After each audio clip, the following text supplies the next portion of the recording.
Have you ever wondered why we celebrate Easter? I recently saw an article that was titled Easter, the Greatest Lie Ever Told. And I couldn't help but be a little bit offended because what we celebrate at Easter has had such a profound impact on my life. But then I remembered there was a time when Easter wasn't very important to me.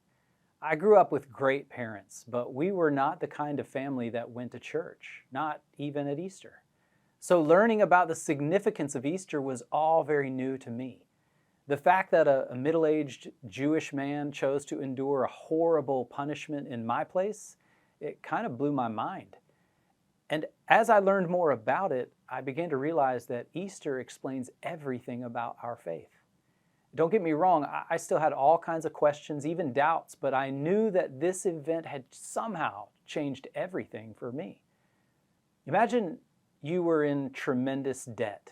Home, car, student loans, medical bills. Unfortunately, most people don't have to imagine it. It's a reality.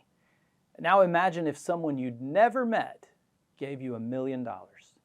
How might that change your situation? And how would you respond to that person? You would probably want to meet them to make sure it wasn't some mistake or a twisted joke.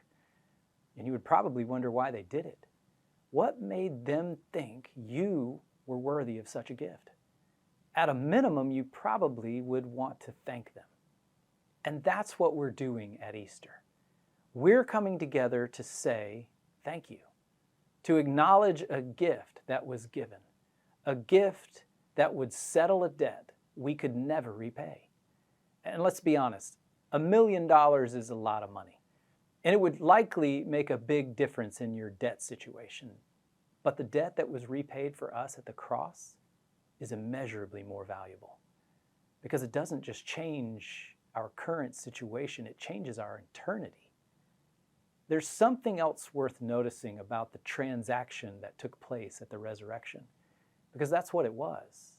Jesus got the punishment we deserved, and we were given the honor Jesus deserved. But think about it from his perspective for just a moment. What is the only thing Jesus had after the cross that he didn't have before the cross? It was us. It was you and me.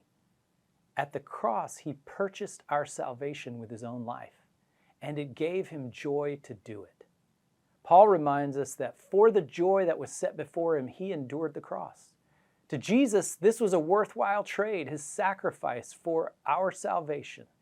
If you've ever wondered how God feels about you, all you have to do is look at the cross, because that's where he showed us what we mean to him.